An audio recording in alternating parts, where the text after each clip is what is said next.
Hi friends, ಎಲ್ಲರಿಗೂ ನಮಸ್ಕಾರ. ತುಳಸಿ food ಲೋಕ್ಸ್ಗೆ ಸ್ವಾಗತ. ಇವತ್ತಿನ ವಿಡಿಯೋನಲ್ಲಿ 3 ಪದಾರ್ಥದಿಂದ ಮಾಡಿರೋ ಈರುಳ್ಳಿ ಚಟ್ನಿ ಹೇಗೆ ಮಾಡೋದು ಅಂತ ತೋರಿಸ್ಕೊಡ್ತೀನಿ, ಬನ್ನಿ. ಒಂದು ಬಾಣಲಿ ತಗೊಂಡಿದ್ದೀನಿ, ಅದಕ್ಕೆ ಎಣ್ಣೆ ಹಾಕ್ಕೊತಾ ಇದ್ದೀನಿ. 3 ಈರುಳ್ಳಿ ತಗೊಂಡಿದ್ದೀನಿ. ಇದನ್ನು ಚೆನ್ನಾಗಿ ಫ್ರೈ ಮಾಡ್ಕೋಬೇಕು. ಈರುಳ್ಳಿ ಫ್ರೈ ಆದಮೇಲೆ 6 ಪೀಸಷ್ಟು ಬೆಳ್ಳುಳ್ಳಿ ಹಾಕ್ತಾಯಿದ್ದೀನಿ. ಸ್ವಲ್ಪ ಹುಣಸೆಹಣ್ಣು, 7 ಒಣಮೆಣಸಿನ್ಕಾಯಿ ಹಾಕ್ತಾಯಿದ್ದೀನಿ.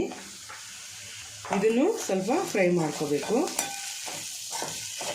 ನೋಡಿ ಫ್ರೆಂಡ್ಸ್, ಎಲ್ಲನೂ ಚೆನ್ನಾಗಿ ಫ್ರೈ ಆಗಿದೆ.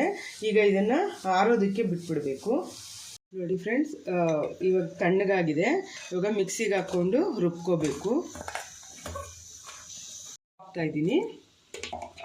ಒಗ್ಗರಣೆಗೆ ಒಂದು ಬಾಣಲಿ ತಗೊಂಡಿದ್ದೀನಿ. ಸ್ವಲ್ಪ ಎಣ್ಣೆ ಹಾಕ್ಕೊತಾ ಇದ್ದೀನಿ. ಎಣ್ಣೆ ಕಾದ್ಮೇಲೆ ಸಾಸಿವೆ ಸ್ವಲ್ಪ ಹಾಕ್ಕೊತಾ ಇದ್ದೀನಿ.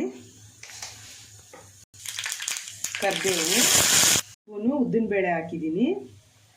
ನೋಡಿ ಫ್ರೆಂಡ್ಸ್, ಈ ಚಟ್ನಿ ಮೇಲೆ ಹಾಕ್ತಾ ಇದ್ದೀನಿ ಒಗ್ಗರಣೆ.